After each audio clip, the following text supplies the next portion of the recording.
अल्हम्दुलिल्लाहि रब्बिल आलमीन वस्सलातु वस्सलामु अला सय्यिदिल अंबियाइ वल मुरसलीन व अला आलिहि व सहबिहि अजमाइन। अम्मा बाद फ़अऊज़ु बिल्लाहि मिनश शैतानिर रजीम। बिस्मिल्लाहिर रहमानिर रहीम। वलक़द वस्सैनल लज़ीना ऊतुल किताब मिन क़ब्लिकुम व इय्याकुम अनित्तक़ुल्लाह व इन तकफुरू फ़इन्न लिल्लाहि मा फ़िस समावाति व मा फ़िल अर्ज़ व कानल्लाहु गनिय्यन हमीदा।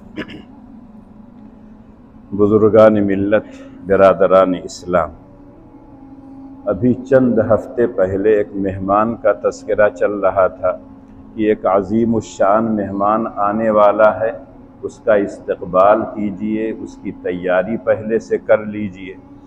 और वो मेहमान आया और अब जाने के करीब है।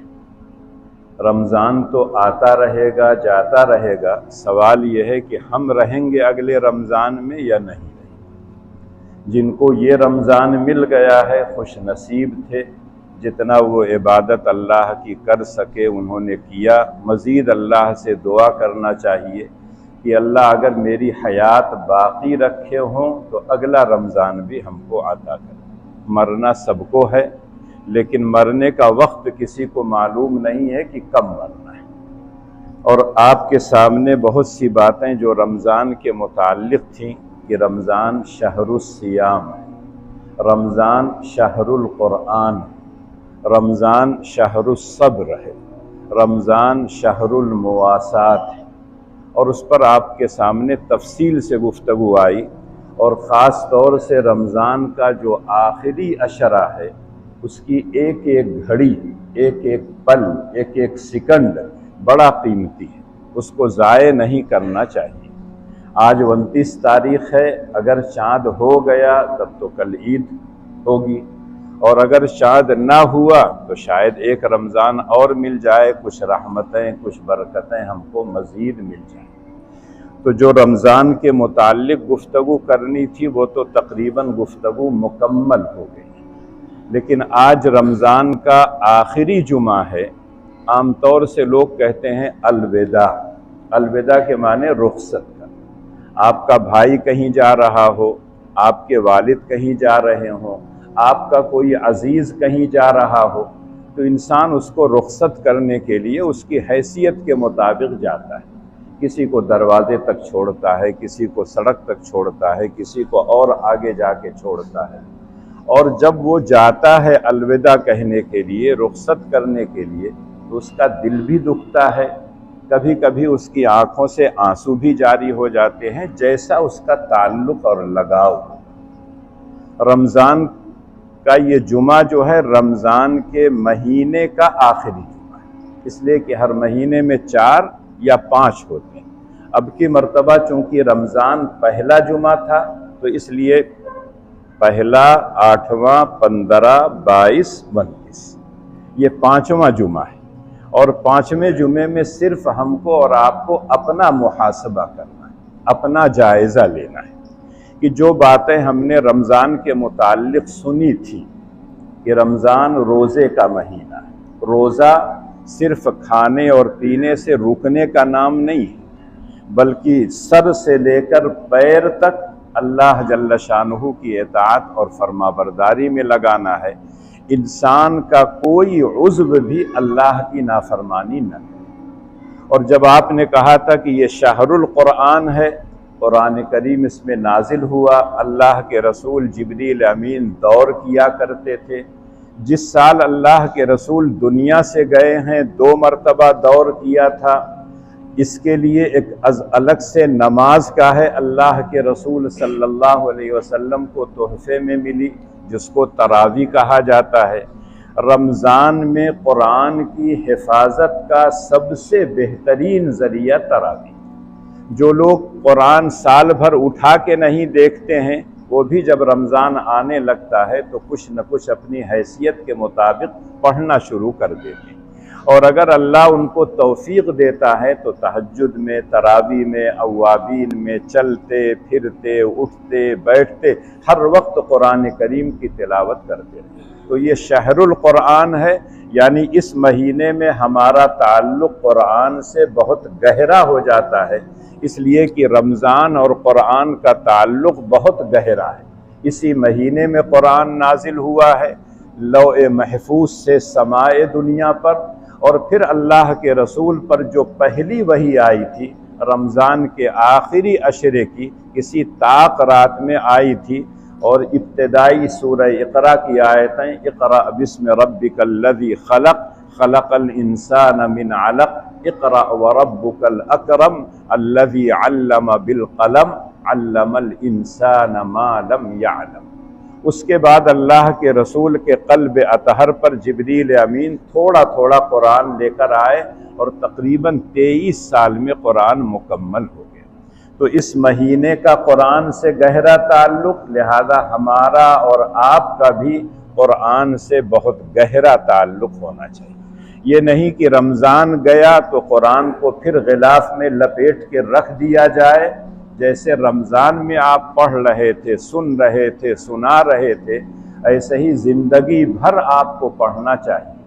और कुरान को सिर्फ पढ़ना नहीं है सही, बल्कि कुरान को समझने की भी कोशिश करना है कि अल्लाह आपसे क्या कह रहे हैं, अल्लाह का मुतालबा आपसे क्या है, कुरान आपसे क्या तकाज़ा कर रहा है, अल्लाह के महबूब बंदों की सिफ़ात क्या होती है, अल्लाह किन कामों से नाराज़ होते हैं।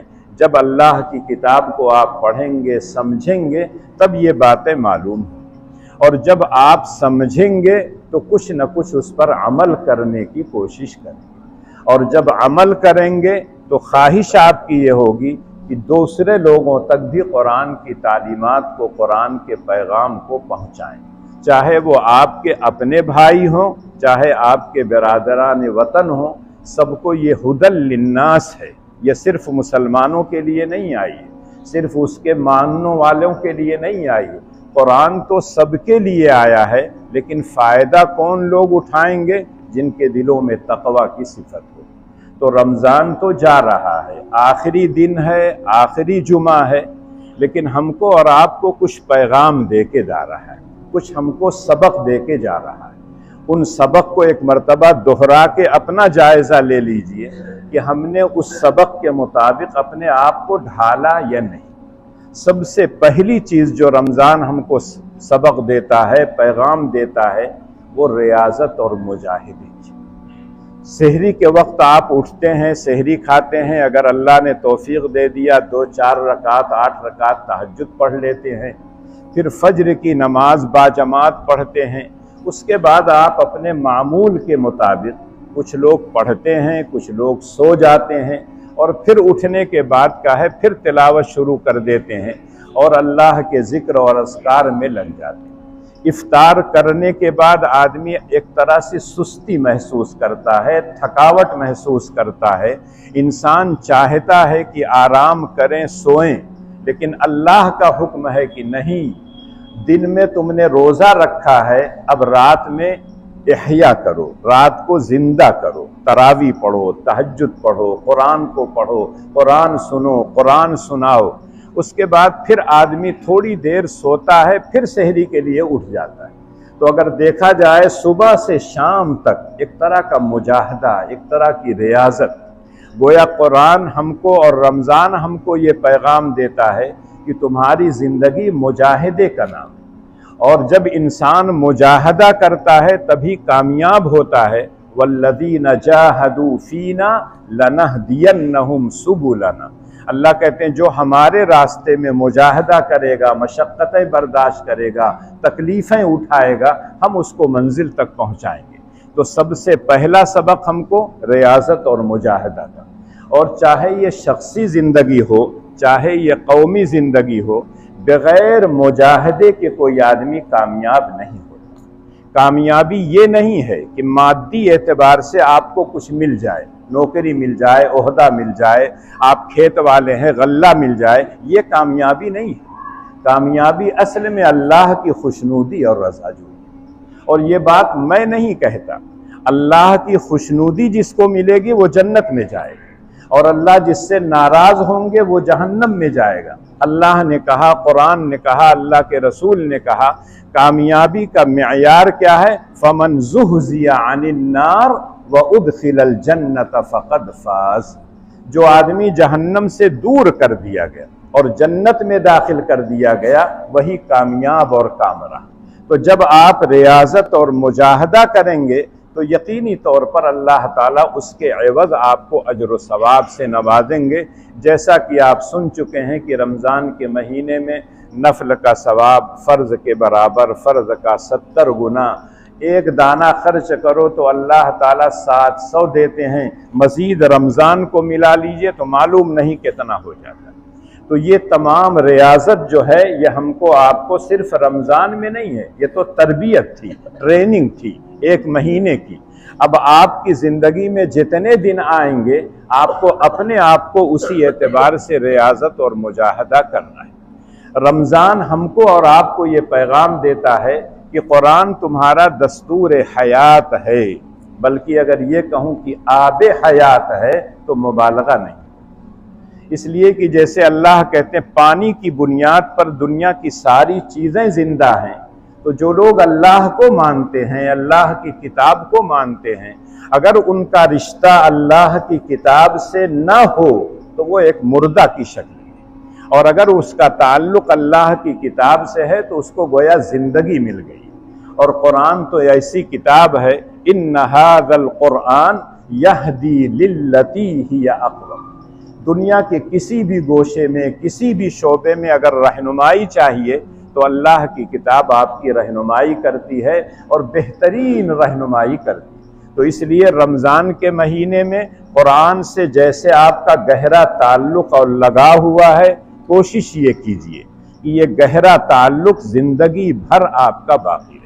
जैसे आपने तिलावत की है, कुरान सुना है, कुरान सुनाया है, ऐसे ही अपनी औलाद को, अपने घर वालों को, अपने रिश्तेदारों को, अपने मिलने वालों को कुरान के पढ़ने, समझने, उस पर अमल करने, उसके पैगाम को लोगों तक पहुँचाने की आप तरगीब दीजिए। ख्वाहिश तो हर मोमिन की ये होनी चाहिए कि उसकी हर औलाद हाफिज़ कुरान, लेकिन अगर ये नहीं कर सकता है तो कम से कम ये ख्वाहिश होनी चाहिए कि ख़ानदान में एक हाफिज़ कुरान। इसलिए कि कुरान अगर हिफ्ज़ कर लेता है, सही पढ़ लेता है, तब भी उसको अजर व सवाब मिलता है।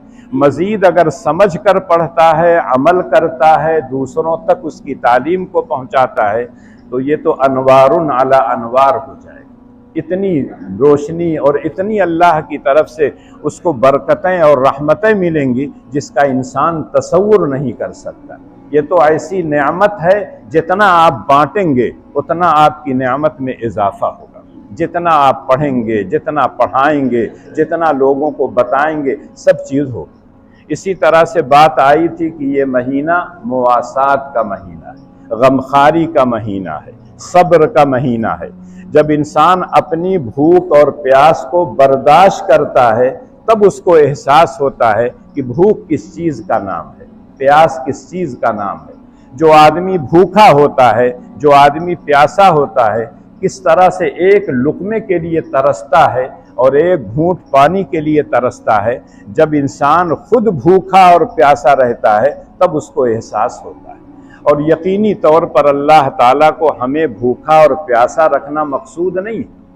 मकसूद यह है कि तुम्हारे दिल में अल्लाह का खौफ पैदा हो जाए, तुम्हारे दिल में ये बात बैठ जाए, दुनिया देखे न देखे अल्लाह देख रहा है। और ये जज्बा जब इंसान के दिल में पैदा हो जाता है तो आप यकीन कीजिए कि वो इंसान इस दुनिया में रहते हुए भी एक अच्छा इंसान कहलाता है और हर काम वो अच्छाई के साथ करता है। सब्र का मतलब हम लोग समझते हैं बेबसी, बेबसी का नाम सब्र नहीं है। अल्लाह की इताअत पर डटना और जमना, अल्लाह की नाफरमानी से अपने आप को रोकना, अल्लाह के रास्ते में जो मशक्क़तें पेश आएँ उसको बर्दाश्त करना। अगर रमज़ान को देखा जाए तो रमज़ान हमको और आपको ये पैगाम देता है कि जैसे तुम अल्लाह की इताअत पर रमज़ान के महीने में डटे रहते हो, अल्लाह की मासियतों से रोक लेते हो अपने आप को, और जो भूख और प्यास और ख्वाहिश होती है उस पर आप काबू और कंट्रोल कर लेते हैं, सिर्फ ये रमज़ान के लिए नहीं है बल्कि ज़िंदगी भर के लिए अपना ये मामूल बना लो कि ख्वाहिशात नफ्स पर अल्लाह की रज़ाजोई गालिब। इसलिए कि अल्लाह की रज़ाजोई थोड़ी सी भी अगर किसी को मिल गई तो वो बहुत बड़ी चीज़ है। और ये बात खुद अल्लाह कहते हैं, वरिज़वानुम मिनल्लाहि अकबर, अल्लाह की थोड़ी सी खुशनुदी। हदीस में आता है 2 रकात आपने नमाज अल्लाह के लिए पढ़ा, कोई और मकसद नहीं है, और नमाज पढ़ते वक्त किसी तरह का कोई वसवसा वगैरह नहीं आया, तो अल्लाह के रसूल सल्लल्लाहु अलैहि वसल्लम फरमाते हैं तुम्हारे सारे गुनाह माफ। तो 2 रकात नमाज पढ़ने का इतना अजर व सवाब, और रमज़ान में आप 20 रकात इजाफा करके पढ़ते हैं, तहज्जुद की नमाज पढ़ते हैं, अपनी भूख और प्यास पर सब्र करते हैं, और दिल में ये ख्वाहिश पैदा होती है कि मेरे बहुत से भाई भूखे होंगे, बहुत से भाई प्यासे होंगे, बहुत से ज़रूरतमंद होंगे, तो ये गमखारी और मुआसात का जो महीना है, जैसे इसमें आप अल्लाह के बंदों पर खर्च करते हैं, तो ये अपना मामूल बना लीजिए। अगर अल्लाह ने दिया है, साहिब निसाब हैं, तो ज़कात देना फ़र्ज़ है, नहीं देंगे डंडे पड़ेंगे, और कल क़यामत के दिन इसी पैसे को जमा करके गरमाया जाएगा, सोने की शक्ल में हो, चांदी की शक्ल में हो, सिक्के की शक्ल में हो, और आपकी पेशानियों को और पहलुओं को दागा जाएगा। लेकिन अल्लाह के रास्ते में नफली तौर पर खर्च करना यकीनन ये बाइस अजर व सवाब है, और रमज़ान के महीने में खर्च करेंगे तो और ज़्यादा सवाब मिलेगा। जो सदक़े फ़ित्र है, जैसा कि तफसील आपको बता चुका हूँ कि गेहूं की जो मिक़दार है वो 1.25 किलो, बकिया अनाज डबल है।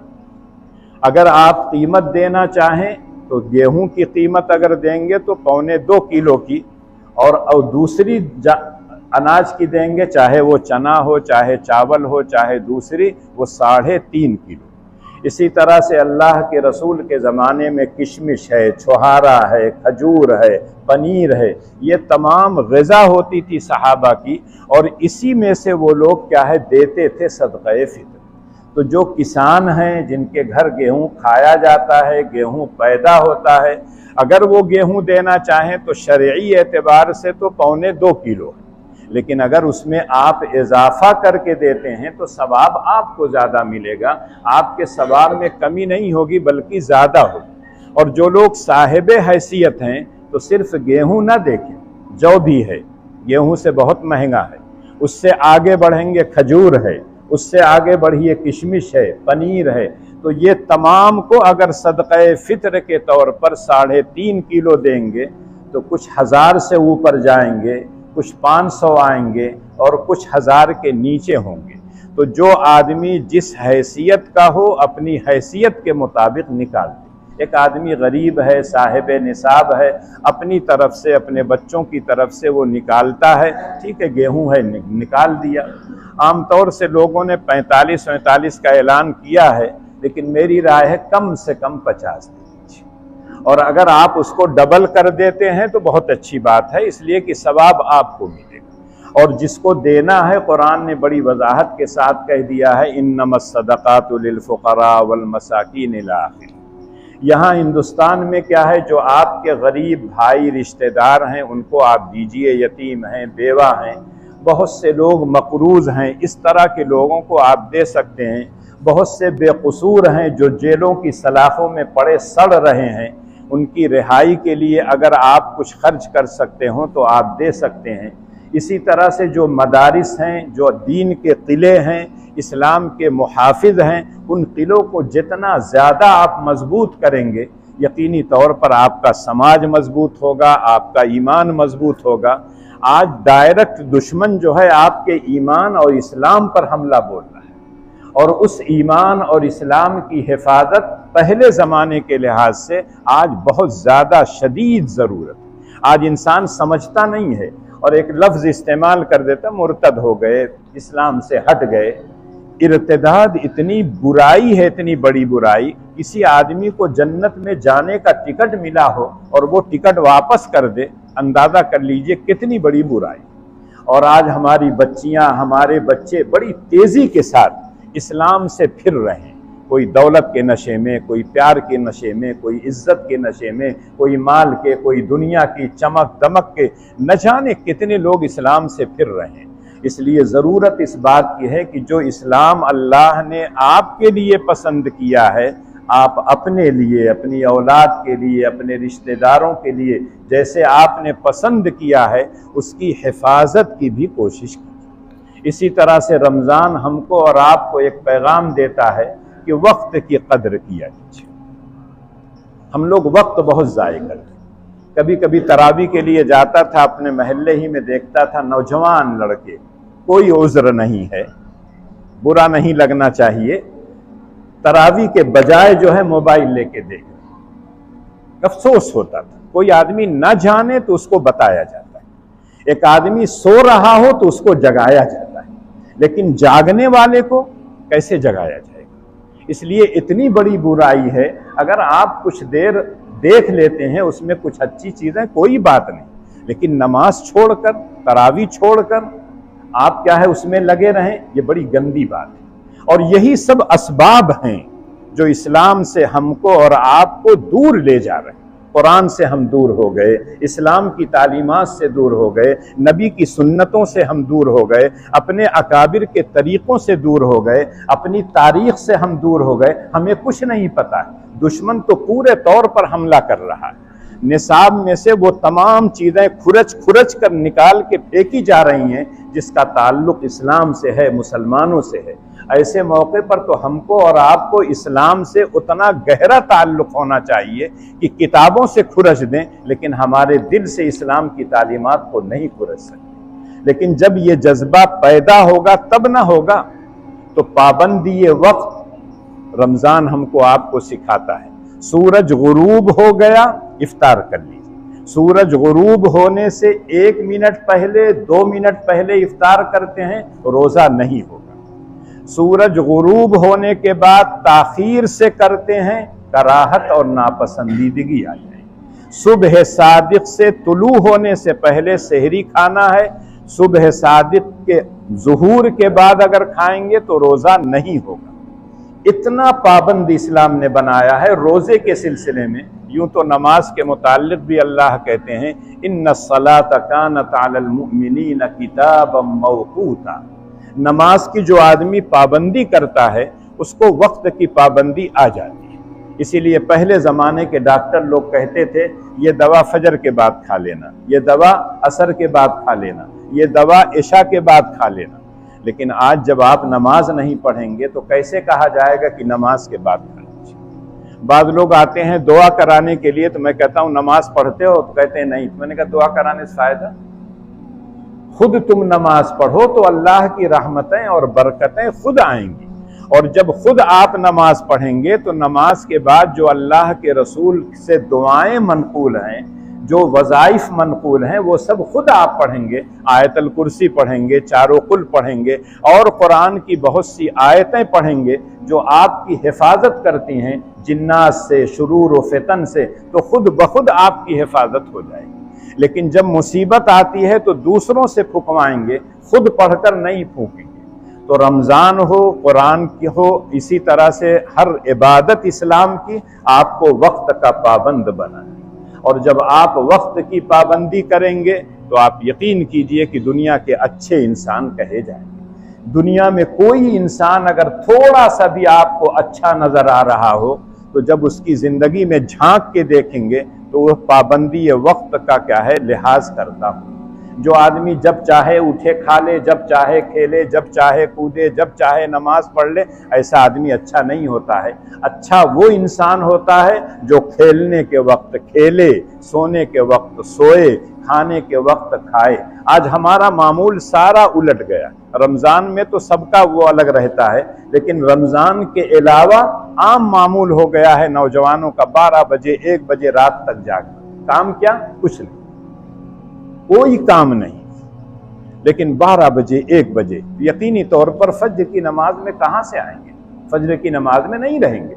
जब इंसान जल्दी सोता है तो जल्दी उठ जाता है। आज डॉक्टर बार बार कहते हैं 10 बजे तक सो जाया कीजिए। अब इसका यह मतलब नहीं कि रमजान में भी सोते रहिए, वो तो अपने लिहाज से कहते हैं कि आम दिनों में 10 बजे जब सोएंगे और सुबह फज्र के वक्त भोर में जब उठेंगे तो आपकी नींद पूरी हो जाएगी, और जब नींद पूरी हो जाएगी तो यकीनी तौर पर इंसान बिल्कुल चाक चौबंद होता है और नशीत होता है। जो कुछ पढ़ता है जबान से कहता है उसके दिल में उतरता है और दिल कहता है कि इस पर अमल। और जब इंसान सुस्त रहता है, थका रहता है, गफलत में रहता है तो उसकी तबीयत नहीं चाहती है, कुरान लेके बैठता है लेकिन अंधेरा छा जाता है। इसलिए इंसान को इन तमाम जो कुरान और रमज़ान हमको और आपको पैगाम देता है, सबसे आखिरी और सबसे बड़ा पैगाम यह है तक़वा। और इस पर बहुत तफसील से मैं कह चुका हूँ, सिर्फ इशारा आपसे करता हूँ कि तमाम इबादतों की रूह और जान जो है वो तक़वा। अगर इसी तक़वा को निकाल लिया जाए तो हमारी नमाज में कोई दम नहीं, न रोज़े में, न हज में, न ज़कात में, न कुर्बानी में। और ये बात मैं नहीं कहता हूँ, कुरान पढ़िए, कुरान आपसे कहता है या अय्युहन्नासु उअ्बुदू रब्बकुमुल्लज़ी खलक़कुम वल्लज़ीना मिन क़ब्लिकुम लअल्लकुम तत्तक़ून। पूरी इंसानियत को अल्लाह मुखातब करके कहते हैं अपने उस परवरदिगार की बंदगी और इबादत करो जिसने तुमको, तुमसे पहले लोगों को पैदा किया। मैं इबादत का मुहताज नहीं हूँ कि नमाज नहीं पढ़ोगे तो मेरी अज़मत में कमी आ जाएगी। अल्लाह ने बड़े साफ लफ्ज़ों में कह दिया है या अय्युहन्नास अंतुमुल फुक़राउ इलल्लाह वल्लाहु हुवल गनियुल हमीद। ऐ लोगों, कान खोल कर सुन लो, अपने दिल में ये बात बैठा दो, तुम अल्लाह के मोहताज हो, अल्लाह तुम्हारी इबादतों का मोहताज नहीं। अल्लाह तो बेनियाज है, कोई तारीफ करे न करे वो काबिल तारीफ है, कोई इबादत करे न करे वो इबादत का मुस्तहिक है, उसके अलावा कोई इबादत के लायक नहीं। रमज़ान के मुताल्लिक आप सुनी चुके हैं लअल्लकुम तत्तक़ून कि रोज़े का असल मकसद है तक़वा की सिफत आपके अंदर पैदा हो जाए। जहाँ ज़कात का तज़किरा आता है खुज़ मिन अमवालिहिम सदक़तन तुतहिरुहुम व तुज़क्कीहिम बिहा। जब आप ज़कात निकालते हैं, चाहे वाजिबा हो चाहे नाफिला हो, तो माल की मोहब्बत दिल से कम हो जाती है। और जो माल अल्लाह के रास्ते में आपने निकाल दिया वो तो अल्लाह के यहाँ कई गुना बढ़कर आपको मिलेगा। जो माल आपके पास है वो साफ और सुथरा हो जाता है, गलत जगह पे नहीं खर्च होता है, सही जगह पे खर्च होता है। किसी को अगर कोई खजाना मिल जाए तो वो ये नहीं सोचता है कि कहाँ मैं खर्च करूँ, इसलिए कि मुफ्त में मिला। लेकिन एक आदमी जब मेहनत और मशक्क़त करता है, पसीने बहाता है, 7 समंदर पार जाता है, स्कूलों में जाके घंटों पढ़ाता है, उसके बाद जब उसको तनख्वाह मिलती है तब उसको एहसास होता है कि ये पैसा कितनी मेहनतों के बाद आता है, तो बहुत सोच समझ के उसको खर्च करता है। जायज़ कमाना भी ज़रूरी है और जायज़ जगहों पर खर्च करना भी ज़रूरी है।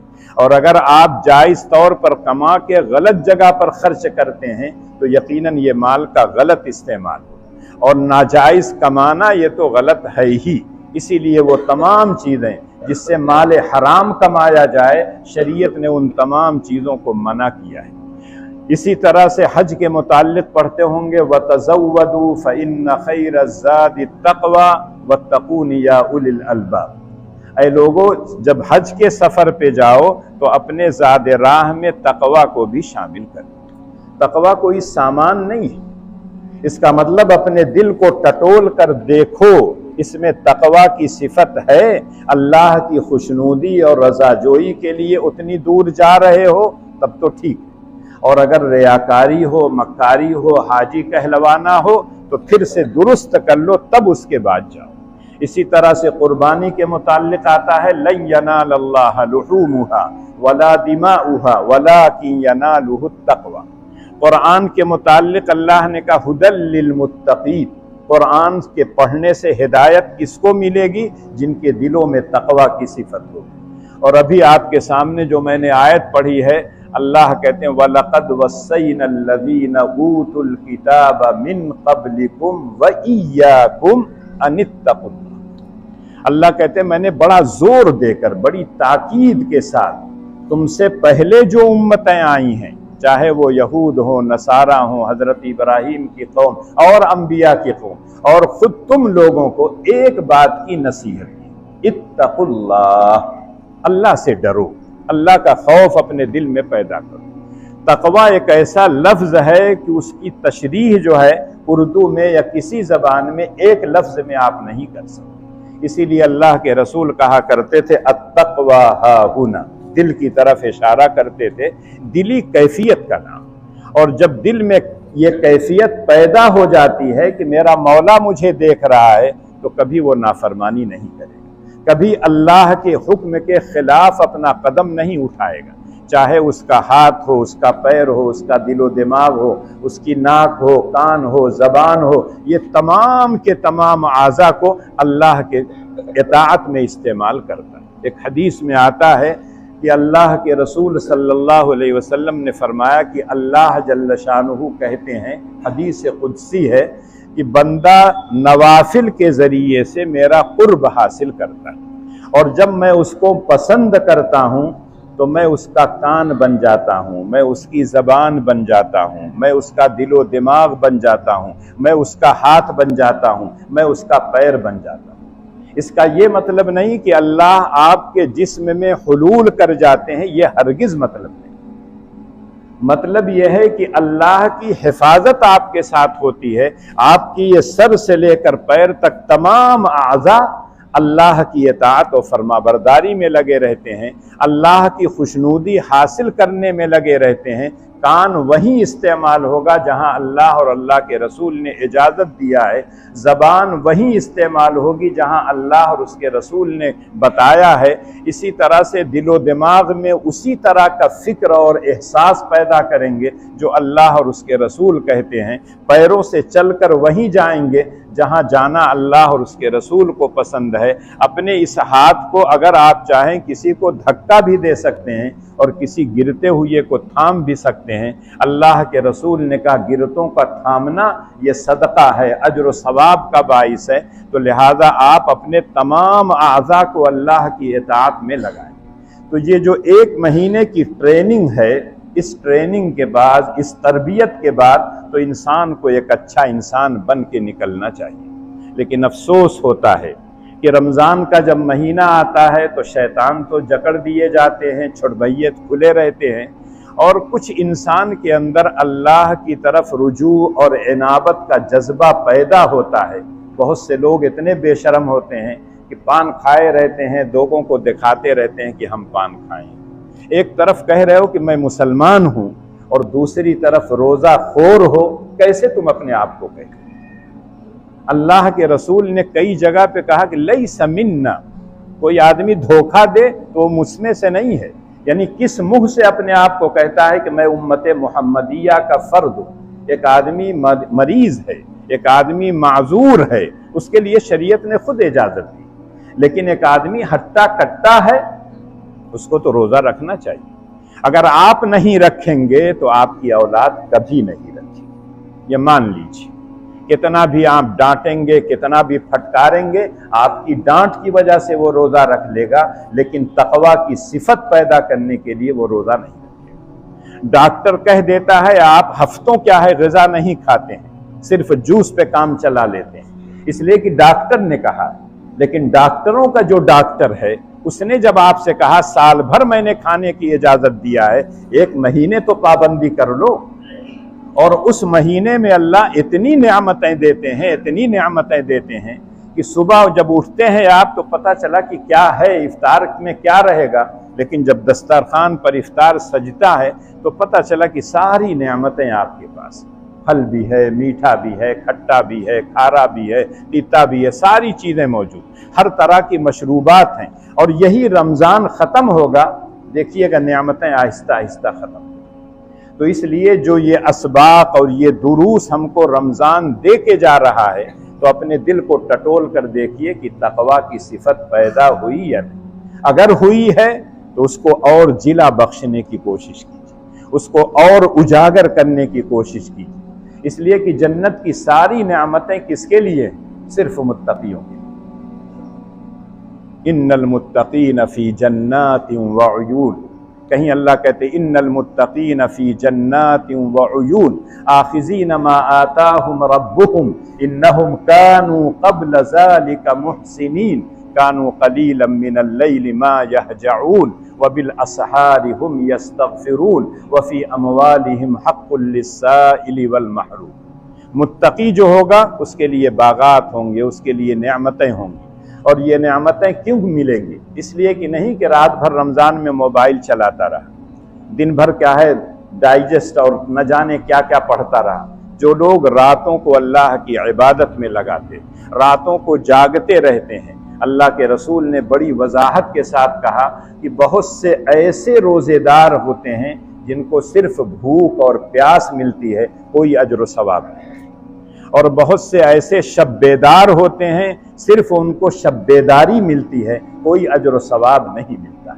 इसलिए हमको और आपको अपने गिरीबान में झांक के देखना चाहिए कि हमारा रोज़ा, हमारी शब्बेदारी क्या सिर्फ भूख और प्यास के लिए थी, सिर्फ शब भर जागना था, या अल्लाह को खुश करना था? अगर अल्लाह को खुश करना था तो आप मुबारकबाद के मुस्तहिक हैं। मज़ीद अल्लाह से दुआएं कीजिए, कुछ घंटे और बाकी हैं, तौबा और इस्तिग़फ़ार कीजिए, आइंदा रमज़ान की तमन्ना कीजिए, अल्लाह से दुआ कीजिए कि इस रमज़ान में जो कोताहियाँ हुई हैं अल्लाह अगले रमज़ान में नहीं करेंगे। अल्लाह तो बड़ा बुर्दबार है, बड़ा गफ़्फ़ार है, बड़ा सत्तार है, सब कुछ वो है, सारे गुनाहों को वो माफ़ कर देता है। आज रमज़ान का आखिरी जुमा है।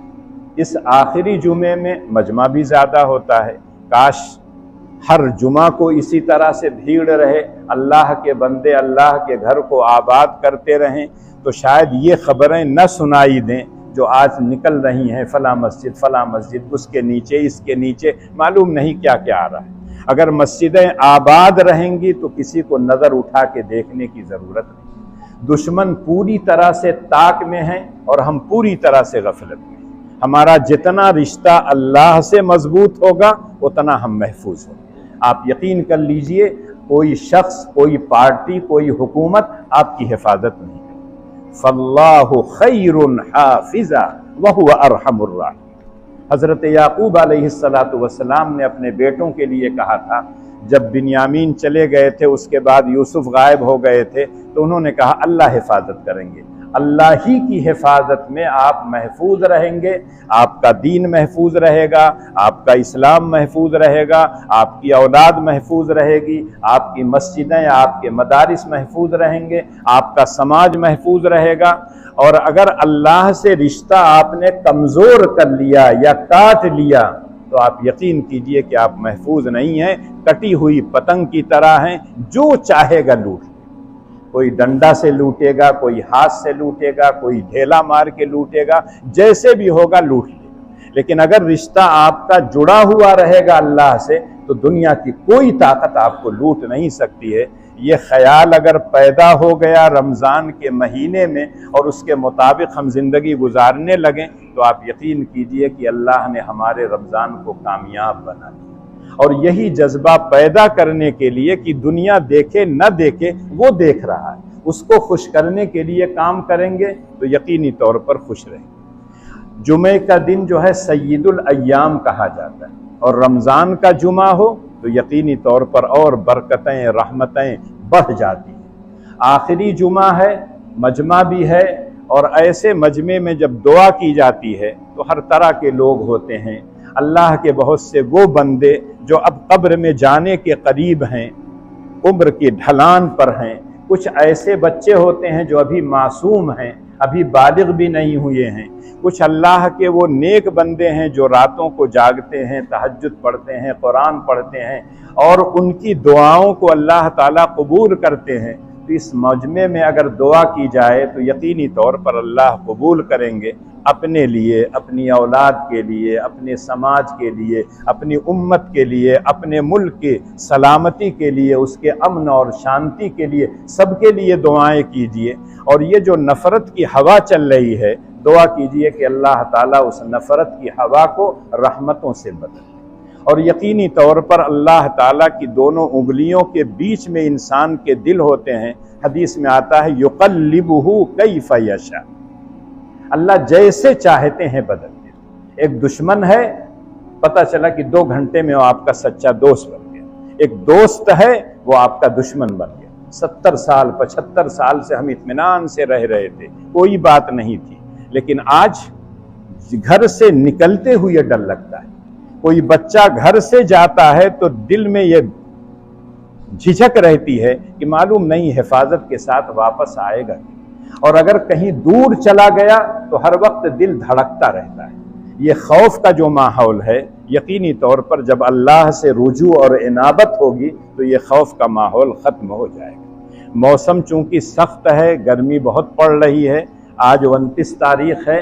अल्लाह के रसूल ने फरमाया सूमू लिरुयतिही व अफ्तिरू लिरुयती। ये अल्लाह के रसूल का हुक्म है। चाँद देखो रोज़ा रखो, चाँद देखो इफ्तार करो, यानी ईद मनाओ। लेकिन आज तो सबकी ज़बान पे है, सऊदिया में हो गए इसलिए कल है। लेकिन अल्लाह के रसूल के इस्लाम के जो उसूल हैं वो सबके लिए। एक आदमी जंगल में है, एक आदमी बयाबान में है, एक आदमी का है आबादी के अंदर है, एक आदमी खला में है, एक आदमी साइंसदान है, एक पढ़ा लिखा है, एक कम पढ़ा लिखा है। इस्लाम की तालीमात सबके लिए। अभी कुछ दिनों पहले तक माहिर फलकियात कह रहे थे कि जो चाँद की रफ्तार है जाने की, लगता है कि जुमेरात को नहीं दिखाई दे। इसका मतलब 30 रोज़ा हो जाएगा। उसके बाद 2 ही दिन के बाद कह रहे हैं कि नहीं, हो सकता है कि कुछ इलाके में दिखाई दे। अब दिखाई दे दिया। अब जब दिखाई दे दिया तो पहले से लोग तैयार हैं कि कल तो ईद है। लेकिन हमको और आपको अल्लाह के रसूल का जो हुक्म है उसके मुताबिक चाँद देखने की कोशिश कीजिए। अपनी आँखों से देख लीजिए, बड़ी अच्छी बात है। नहीं देख पाए हैं, किसी ने तस्दीक कर दी, कहीं से सही इत्तला आ गई, तब कीजिएगा। रमज़ान में जल्दी नहीं की जाती। इस मरतबा मैं 29 तारीख को ख़ास तौर से ख्याल कर रहा था, शायद किसी का फ़ोन आए कि मौलाना चाँद हुआ कि नहीं, लेकिन किसी अल्लाह के बंदे का फ़ोन नहीं है। इसलिए कि पहले से हो गया था कि सऊदिया में रोज़ा नहीं हुआ है, इसलिए क्या है चाँद यहाँ 30 का होगा, 29 का नहीं। तो अगर यही बात है तो थोड़ा सा आप सूझबूझ से काम लीजिए, तहम्मुल से काम लीजिए। जिस इलाके में आप रहते हैं उस इलाके के लोगों का आप ख्याल कीजिए। अगर हो जाता है सब लोग यकीनन खुशी मनाएंगे। चाँद होने के बाद कोई भी मौलवी ये नहीं कह सकता है कि नहीं रोज़ा रखो। ये तो बिलावजह की बात कहते हैं कि मौलवियों की फतवा जो है मौलवी अपने घर से नहीं देता है, अल्लाह और उसके रसूल के हुक्म को बताता है। और यकीनी तौर पर कोई जानकार जो होगा वो जब तक तय नहीं कर लेगा, यकीन नहीं कर लेगा, तब तक ऐलान नहीं करता। झोला छाप डॉक्टर होते हैं, कहीं भी इंजेक्शन लगा देंगे, जाए कहीं जा रहा है ना, दिल में जाए कहीं भी जाए। लेकिन जो आदमी पढ़ा लिखा होगा वो चेक करता है ये इंजेक्शन इसके लिए सूट करेगा कि नहीं, इसके लिए मुनासिब है कि नहीं, इसको कहाँ लगाना चाहिए, हड्डी में लगाना चाहिए, गोश्त में लगाना चाहिए, कहाँ लगाना चाहिए, सब सोच समझ के तब करता है। लेकिन जब इस्लाम के अहकामात का मसला आता है, जो आदमी टोपी पहन ले, जो आदमी दाढ़ी रख ले, हर आदमी मुफ्ती बन के फतवा देना शुरू कर देता है और मौलवियों पर तनकीद शुरू कर देता है। 10 बजे रात में ऐलान किए हुए मगरिब के बाद कर दिए होते। दिखाई देगा तो आप कर देंगे, लेकिन आप नहीं दिखाई दिया तो जब सारी जगहों से खबरें आएंगी तब ना आप फैसला करेंगे। तो इसलिए आपसे एक अपील है कि इत्मीनान के साथ जैसे 29 रोज़ा रखे हैं, अगर चाँद नहीं होता है तो एक रोज़ा और रख लीजिएगा, और अगर चाँद दिखाई देता है तो इंशाअल्लाह सब लोग खुशी मनाएंगे कल। और मौसम चूँकि गर्म है, जो मामूल है यहाँ ईद की नमाज आम तौर से 1.5 घंटे का हम वक्फ़ा देते हैं, तो 5:30 बजे सूरज निकलता है, तो इसलिए 7 बजे इंशाअल्लाह ईद की नमाज ईदगाह में होगी। उससे पहले पहुंचने की कोशिश कीजिएगा। और जो इंतज़ामिया है वो और जो सामान वामान है, फ़र्श वग़ैरह बिछाना, उसकी पहले से तैयारी कर लेंगे। ये ना हो कि 7 बज जाए अभी फ़र्श बिछ रहा हो। सफाई वफाई मालूम नहीं हुई है कि नहीं हुई है, साल में एक ही मरतबा तो जाना होता है लोगों का। लेकिन जो कमेटी के मेंबरान हैं उनको चाहिए पहले से सोच ओच के सफाई वफाई करवा लिया कर। और अगर नहीं हुई है तो अभी टाइम है, रात भर में बहुत अच्छी साफ़ हो जाएगी। इन्हीं बातों पर मैं अब आज बात अपनी ख़त्म करता हूँ और अल्लाह से दुआ करता हूँ कि अल्लाह हम सब की नमाज़ों को, रोज़ों को, तिलावत को, सबको अल्लाह ताला कबूल फरमा लें और कबूल फरमाने के बाद अल्लाह हमको जन्नत की नेमतों का हकदार बना दें और हम सब के लिए मज़ीद रमज़ान अल्लाह ताला इसी तरह से अता कर दें।